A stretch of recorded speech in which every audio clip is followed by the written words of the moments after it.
I was born in Newport. There are very few people who were born in Newport. My sister was born at what was called the Palm Hospital, which was a brick building on what then was Central Avenue, right about just this side of the Newport Yacht Club. I put the doctor's name. The doctor's name was Grundy. And there are people that pride themselves in calling Grundy babies.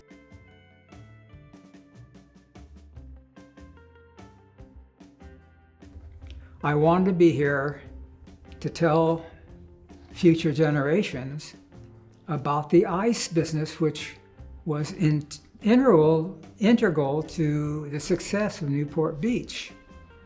Nobody had refrigerators in those days. The population of Newport was maybe a couple thousand people, and the industry was fishing. And what is now Newport Cannery Restaurant was at that time Western Cannery. It ran 12 months of the year, canning albacore that was being caught right out here in the Catalina Channel.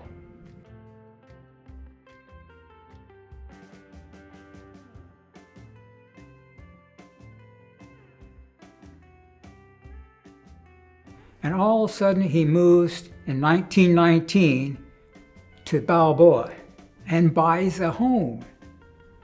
Peninsula.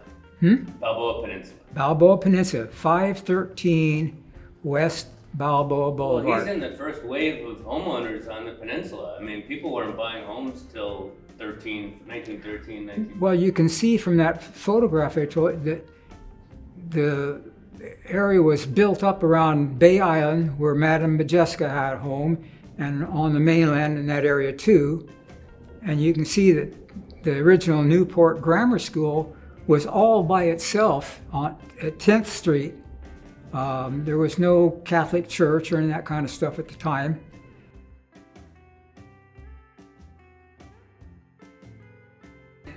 He started making ice.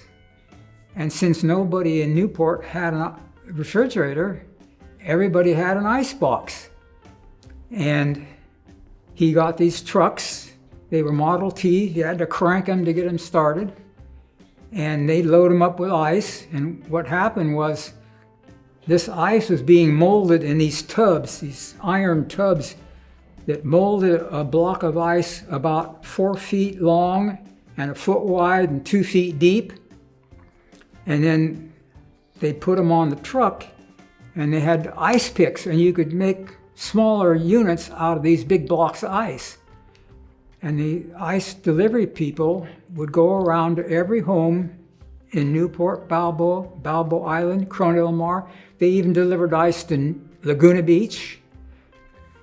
My dad's claim to fame was that he had seen every woman in Newport in their hair curlers and bathrobes because they had their ice boxes on their back porch.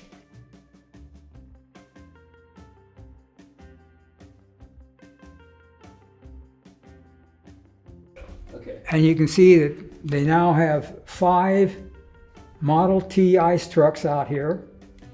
And back here are the water tanks where they add minerals or whatever is necessary to purify the water for ice making, so you can chip this ice and drink it in a drink, you know. These tanks were made by Fluor, which in my time in the 60s and 70s, Fluor was building harbors in Saudi Arabia. But this is a thriving business. He's the only one supplying ice to basically all businesses in Newport Beach. And Costa Mesa and Laguna. But the business thrived from when they started. It was about 1925 maybe, and they were still selling 25 pounds of ice for a quarter when my dad sold the place in 1947. So you can imagine the profit he was making back in 1925, and there's no income tax. He built, secondly, while he still owned the ice plant, he built a commercial storage plant where the public could come in and rent a locker and get their goods frozen. Because at that time, refrigerators still didn't freeze. They were just refrigerators. So he provided that frozen food locker, and he would butcher half a beef for you. And I remember wrapping the cuts and label them with, this is a rib or a steak or whatever it was. And my brother and I, we would challenge each of us. This would be right after the war, so 1945. This was a frozen food locker. How long can you go into the frozen food locker without a coat on? And the time was about 3 minutes. Yeah. At one time, he owned more lots in Newport than any other individual before the Irvine Company built Fashion Island. The thing that made the ice business even bigger was the Santa Ana Army Air Base, where that came in 1942, and it encompassed hundreds and hundreds of acres. During the war, they processed over 30,000 of the cream of the crop. They were going to be pilots or navigators, so they had to be smart. And most of them were from, other states. And when they had their day off, they all came to Balboa to drink. And there were restaurants in Balboa. There was the Doll House. There was White's Cafe, the Bamboo Room, the Blue Room, Vox. So Balboa was full of these young men. And after the war, a lot of them came back here. And that's how Costa Mesa grew, and also Newport and Balboa.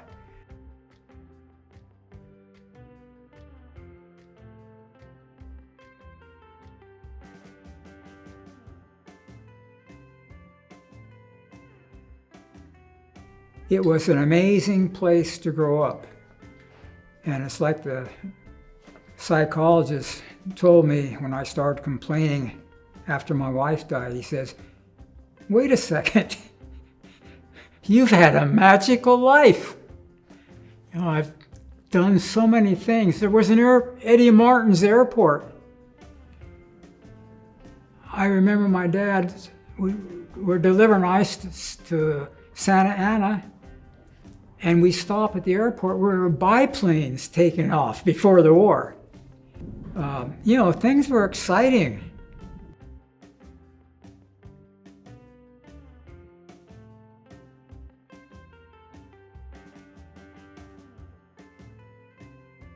This is not the Irvine Company. Right. This is Donald L. Brenn's construction company. We built homes.